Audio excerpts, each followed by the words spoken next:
오늘 우리에게 주신 하나님의 말씀은 누가복음 24장 1절부터 6절까지 말씀입니다. 안식 후 첫날 새벽에 이 여자들이 그 준비한 향품을 가지고 무덤에 가서 돌이 무덤에서 굴려 옮겨진 것을 보고 들어가니 주 예수의 시체가 보이지 아니하더라. 이로 인하여 근심할 때에 문득 찬란한 옷을 입은 두 사람이 곁에 섰는지라. 여자들이 두려워 얼굴을 땅에 대니 두 사람이 이르되 어찌하여 살아있는 자를 죽은 자 가운데서 찾느냐. 6절 말씀 다 같이 읽겠습니다. 시작. 여기 계시지 않고 살아나셨느니라. 갈릴리에 계실 때에 너희에게 어떻게 말씀하셨는지를 기억하라. 아멘. 하나님의 말씀입니다. 오늘 살아나셨느니라 라고 하는 제목으로 말씀을 전하겠습니다. 우리 옆에 분하고 한번 인사하세요. 당신의 얼굴을 보니까 예수님이 살아나신 것 같아요. 한번 인사하시겠어요? 당신의 얼굴을 보니까 예수님이 살아나신 것 같아요.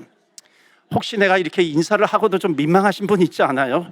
내 안에 예수님이 살아나시는가? 살아나지 않는 것 같은 그런 모습이 보일 수 있어요. 그럼에도 불구하고 여러분, 하나님의 말씀으로 축복하는 건요, 상황하고 상관이 없습니다. 이 사람은 축복 받을 만한 상황이기 때문에 내가 축복을 전해야지. 이 사람은 사랑을 받을 만하기 때문에 내가 사랑을 전해야지. 이게 아니라고 하는 겁니다. 어떤 환경에 있든지, 비록 그 사람이 사랑을 받지 못할 그런 환경에 있다 할지라도 우리 주의 말씀이 모든 환경보다 우선하는 거예요. 그래서 우리는 말씀을 붙들고 축복하고 말씀을 붙들고 살아가게 되는 겁니다. 그래서 우리가 선포하는 거예요. 주님 살아나셨습니다. 예수님께서 부활하셨습니다. 때로는 그 살아계신 주님 정말 살아계시다면 정말 내가 이럴 수 있어요. 그런 마음과 그런 감정을 가질 수 있어요. 그럼에도 불구하고 주님은 살아나셨다라고 하는 것은 팩트라는 거예요. 사실이라고 하는 겁니다. 여러분, 70년대 이후에 태어나신 분들은 잘 모르실 수도 있는데요, 옛날에는 한국에서는 그 마을마다 비록 서울이라 할지라도 누가 그 동네에서 술을 많이 마시는가 이렇게 다 알 수가 있었습니다. 왜냐하면 그 당시에 가정들은 다 오픈이 되어 있었거든요. 앞집, 옆집, 뒷집에 숟가락이 몇 개 있는지 다 알기도 했습니다. 그런데 아파트가 생겨나면서 모르는 거예요. 심지어 앞집에 있는 사람이 어떤 사람인지 모르게 되어 버렸습니다. 우리 여기 밴쿠버에도 보면은요, 콘도들이 지금 굉장히 많이 생겨나고 있습니다. 콘도에 들어가면요, 잘 모를 수가 있다는 겁니다. 그들의 삶을 들여다볼 수가 없는 거예요. 더군다나 인터넷이 정말 엄청난 속도로 지금 발전하고 있습니다. 그렇기 때문에 인터넷이 등장하면서 개인주의라고 하는 것이 점점 극대화되고 있습니다. 왜냐하면 이렇게 폐쇄되어 있거든요.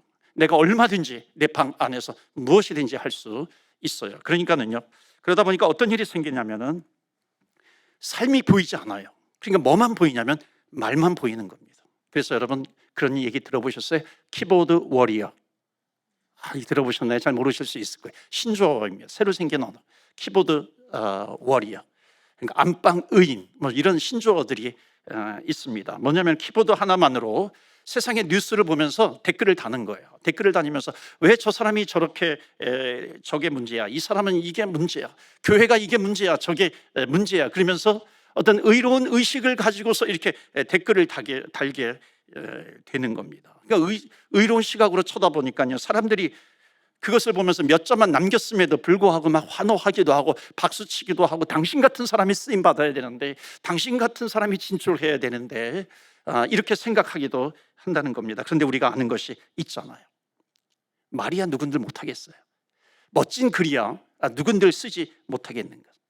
그런데 중요한 것은 뭐냐면 말보다도 삶이 뒷받침되어야지 하는 것이 우리 일반적인 모습 아니겠어요? 여러분, 신앙도 마찬가지입니다. 신앙도 삶으로 보여질 때 그 신앙이 진짜 신앙이 될 수 있는 거죠. 여러분, 우리가 세상에 안 믿는 사람한테 우리들은 익숙해질 수 있어요. 기도 응답이라든지 중보 기도라든지 선교와 전도, 영혼 구원이라든지 이런 단어가 익숙해질 수 있지만요, 세상 사람들에게 하나님, 예수님 이런 거, 성령님 이런 거는요, 그들에게 들려질 때는 추상 명사가 됩니다. 그러니까 추상 명사라고 하는 것은 뭐냐면 손에 잡혀지지 않는다라고 하는 거예요. 그러니까 이런 말들이 많이 들었지만은 손에 잡혀지지 않아. 그게 무슨 뜻인지 모르겠다라고 하는 겁니다. 예수님이 하나님의 아들이야. 우리 너무나도 잘 알아요. 예수님을 믿으면 진짜로 영생한다. 여러분, 이게 우리는 아는데 심지어 우리 가운데서도 이게 손에 잘 잡히지 않는 그런 단어가 될 수 있습니다. 그런데 이 추상적인 기독교 용어가 사실로 증명되어지는 너무나도 중요한 근거가 되는 용어가 있습니다. 그것이 뭐냐면 부활, resurrection, 부활이라고 하는 단어입니다. 이게 무슨 말이냐면, 여러분, 부활 하나만 우리가 검증을 해서 부활만 사실이 되면은 그분이 하신 말씀이 다 사실일 수밖에 없다는 겁니다.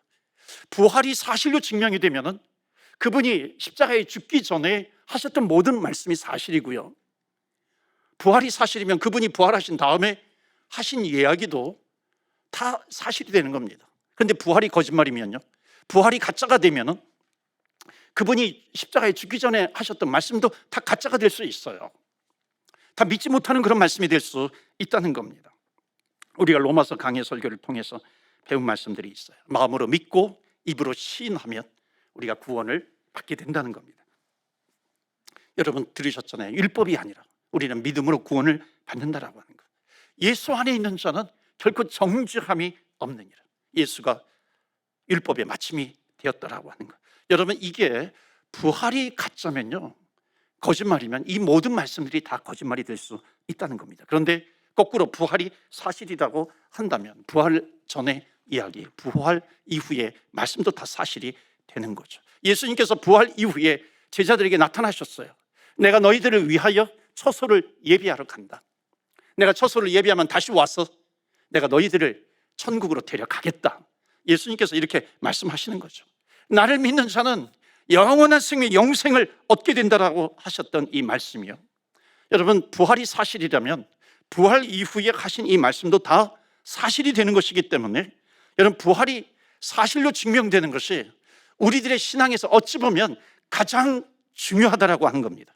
그래서 고린도전서 15장 말씀에 보면은 그리스도께서 만일 다시 살아나지 못하셨으면 우리가 전파하는 것도 헛된 것이고 우리의 믿음도 헛된 것이다. 부활이 거짓말이라고 한다면요, 어찌 보면 이 세상에서 가장 불쌍한 사람들이 누구냐면 그리스도인입니다. 여러분 옆에 분 아까 보셨죠? 한번 보세요. 정말 그리스도인 가장 불쌍한 사람인가 불쌍하지 않은 사람인가 한번 보시겠어요? 여러분 어찌 보면 부활을 믿지 못하면요, 가장 불쌍한 사람이 우리라고 하는 얘기입니다. 그러니까 기독교의 모든 내용과 성경의 모든 기록들이 사실로 증명이 되는 기준이 뭐냐면 부활이라고 하는 겁니다. 부활이 사실이라고 한다면 그분께서 나는 길이요 진리요 생명이니, 이것이 사실이 되는 거죠. 나로 말미암지 않고는 아버지께로 갈 자가 없어, 이 말씀이 사실이 되는 겁니다. 천국이 사실이 되는 것이고 믿음의 영생을 얻는다라고 하는 것이 사실이고, 예수님께서 다시 오시겠다 그랬잖아요. 재림, 세컨 커밍을 말씀하셨잖아요. 이것이 다 사실로 드러나게 되는 겁니다. 그러니까 부활이 사실이면 기독교는 절대로 가짜가 될 수 없다는 겁니다. 그런데 예수님께서 공생애로 사실 때에 제자들에게 하신 말씀이 있어요. 여러 가지 말씀을 많이 하셨는데 중요한 말씀이 뭐냐면 내가 죽었다가 3일 만에 다시 살아나게 될 것이다.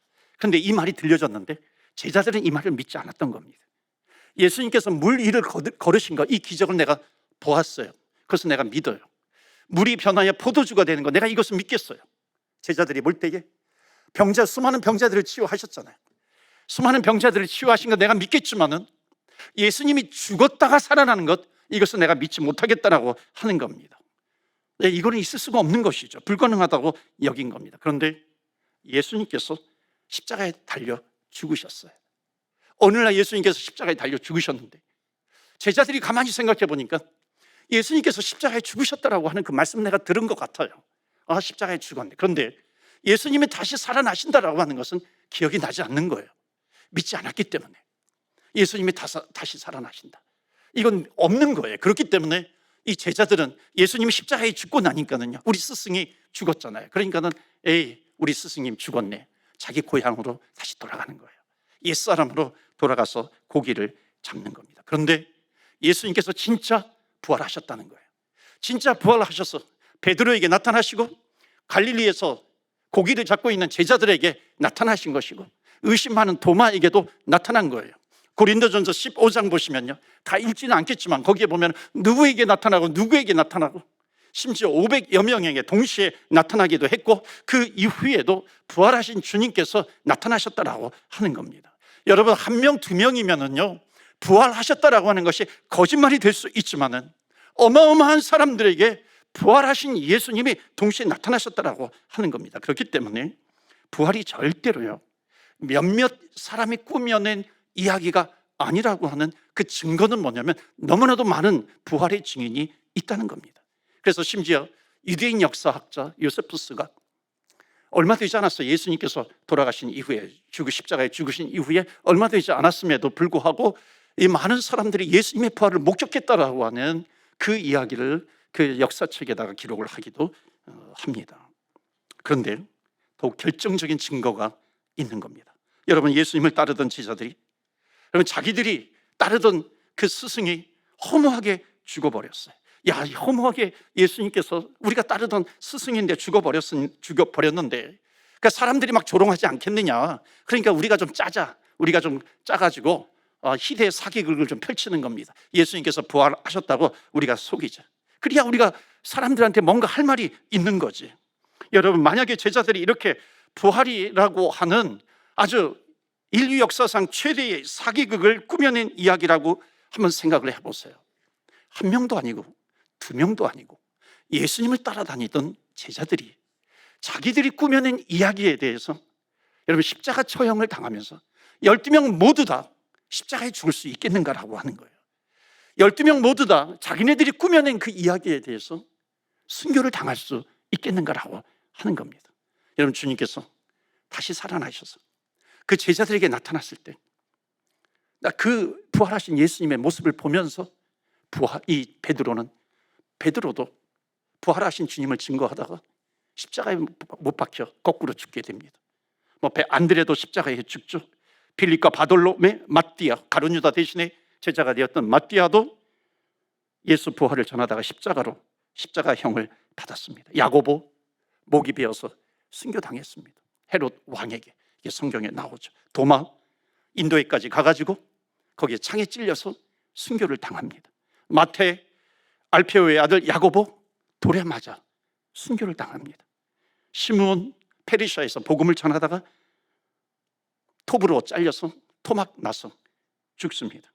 예수님을 사랑하시던 제자 요한만 예수님의 육신의 어머니를 모셔야 되는 그런 사명이 있기 때문에 순교는 당하지 않았지만 살아생전에 계속해서 고문과 또 투옥되는 일을 반복하다가 마치 살아있는 순교자로 살게 됩니다. 여러분, 생각해 보세요.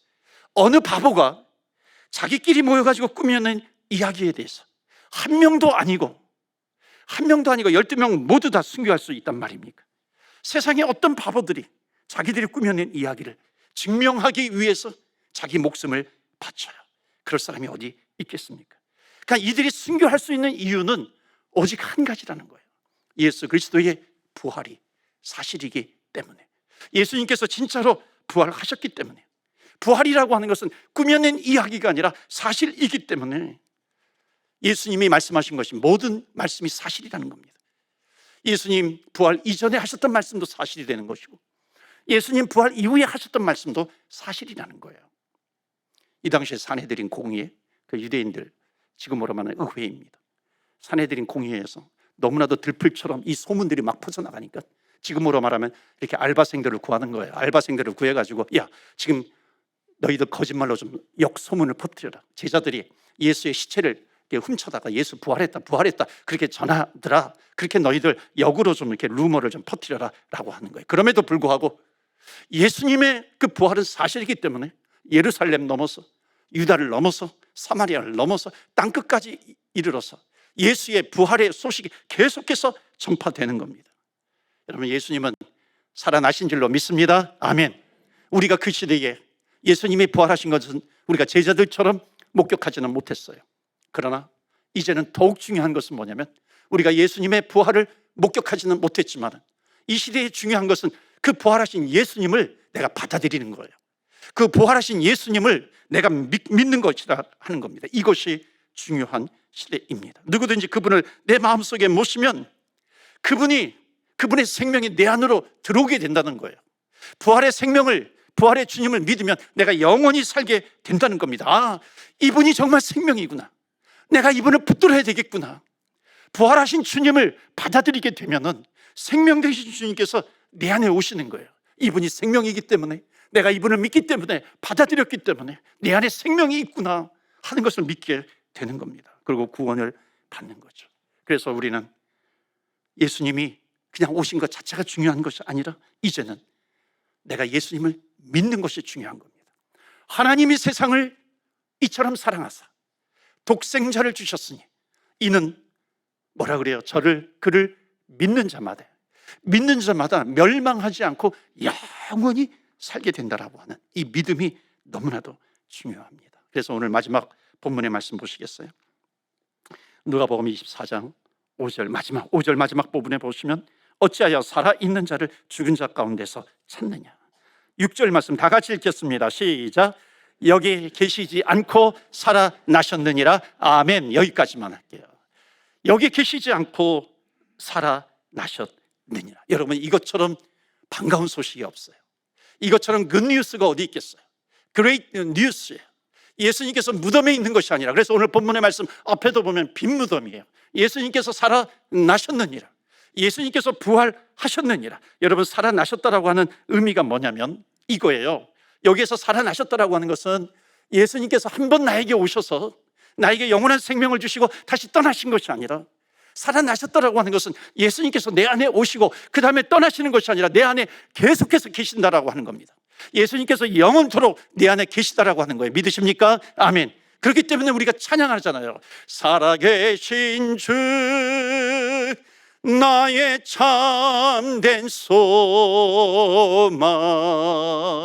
걱정 근심 전혀 없네. 제가 부흥회 가가지고 찬양하면 막 박수도 치고 그러던데요. 예. 살아계신 주 나의 영원한 생명이에요. 절망 가운데서 소망이 되신다라고 하는 겁니다. 왜냐하면 지금도 내가 이 찬양을 부르는 이유는 뭐냐면 주님께서 한번 오셨다가 떠나신 것이 아니라 계속해서 내 안에 계시기 때문에 리빙 갓이에요. 살아계신 하나님, 떠나시지 않는 영원하신 하나님이에요. 그렇기 때문에 우리가 그 주님을 붙드는 겁니다. 여러분, 우리가 어떤 상황을 만나서 좌절하지 않고 절망하지 않을 수 있는 이유가 뭐겠어요? 내 삶은 좌절이에요. 절망에 힘들어요. 자녀 문제 때문에, 가정 때문에, 비즈니스 때문에 너무나도 힘들어요. 그런데 내가 좌절하지 않을 수 있는 이유, 내가 절망에 빠지지 않을 수 있는 이유, 내가 시련을 당해도 내가 넘어지지 말아야지, 정신을 차릴 수 있는 이유가 뭐냐면 예수님 다시 살아나셨느니라. 주님께서 다시 살아나셔서 내 안에 계시기 때문에, 그 주님이 내 안에 있는데 시리에 빠졌다가도 내가 다시 일어나는 겁니다. 왜? 주님이 부활하셨기 때문에. 믿으십니까? 아멘. 그렇기 때문에요, 여러분, 부활하신 주님을 믿는 사람은 그 얼굴에 나타나요. 그 말을 하는 것을 보면 나타나게 된다는 거예요. 행동 가운데 나타나게 된다는 겁니다. 나와 함께 하시기 때문에 행동으로, 얼굴로, 또 말로 나타나게 됩니다. 정말 그러신가요? 한번 확인해 보실래요? 옆에 분 한번 보셔서 당신 얼굴을 보니까 예수님 살아계시는군요, 이렇게 축복해 주세요. 당신 얼굴을 보니까 예수님 살아계시는군요. 여러분, 그렇게 보이지 않을 수도 있잖아요, 그렇죠? 그렇게 보이지 않을 수도 있어요. 그러나 정말 당신을 보니까 예수님이 살아계시는군요. 우리는 내 안에 예수님이 살아계시는 겁니다. 하나님이 살아계시니까 그 얼굴이 나오는 거죠. 지금 너의 환경을 보면, 당신의 환경을 보면 웃을 일이 뭐가 있겠어요? 내가 당신의 사정을 아는데, 그럼에도 불구하고 당신 안에 예수님이 살아계세요. 주님이 살아계시는 겁니다. 여러분, 우리는 부활의 생명이 내 안에 살아계세요. 근데 여러분, 더 큰 문제가 뭔지 아세요? 지금 우리의 주변 가운데, 이웃 가운데 도대체 당신이 믿는 예수님이 살아나셨다 그러는데 지금 내가 죽게 생겼고, 우리 가정이 죽게 생겼고, 내가 질병 때문에 죽게 생겼는데 부활하셨다라고 하는 그 예수를 나에게 좀 전해주세요. 그 주님을 나에게 좀 전해주세요. 여러분, 이렇게 부르짖고 있는 사람들이 우리 주변에 너무나도 많이 있다라고 하는 것을 기억하셔야 됩니다. 그렇기 때문에 부활이라고 하는 것은, 지금의 부활의 의미는 내가 부활의 소식을 듣고 내가 부활하신 주님을 영접하고, 이것도 큰 축복이고요. 더욱 나아가서 이제 내가 부활의 증인이 되겠습니다. 부활의 소식을 전하겠습니다. 지금도 예수님께서 우리 주제자, 주님의 제자교회 성도들을 향해서 누가 나를 위하여 베드로가 되겠는가, 안드레가 되겠는가, 도마가 되겠는가, 주님께서 우리에게 묻고 계십니다. 부활의 주님을 믿는 것으로 끝나는 것이 아니라 부활의 주님 진짜이고 사실이니 이 부활의 증인이 되어서 부활하신 예수님을 전하겠습니다. 고백하고 또 결단하며 나아가는 저와 여러분 다 되시기를 주 예수 그리스도 이름으로 축원합니다. 아멘. 이 시간에 들은 말씀을 마음속에 새기며 기도합니다. 하나님, 오늘도 부활의 소식을 들려주셔서 감사합니다. 그 부활하신 주님 내 안에 살아계심을 믿습니다. 그렇기 때문에 내가 어떤 좌절 속에서도 하나님 내가 넘어지지 않겠습니다. 시련 가운데서도 하나님 넘어지지 않겠습니다. 부활의 삶을 살아가겠습니다. 부활의 삶을 살고자 하는 그런 결단하는 기도를 드립니다. 두 번째로, 지금도 부활의 주님을 기다리고 있는 생명들이 있습니다. 하나님, 우리 밴쿠버 땅에 또는 열방을 향해서 부활의 소식을 기다리는 영혼들, 부활하신 주님을 기다리는 영혼들이 있습니다. 하나님, 그들을 불쌍히 여겨주시고 긍휼히 여겨주시옵시고 예수님을, 부활하신 예수님을 만나게 하여 주시옵소서. 우리 다 같이 이 시간에 기도할 때 여러분 주의 이름에 능력이 있습니다. 이 시간에 한번 주여, 주의 이름 부르며 기도하며 나아갑니다. 주여.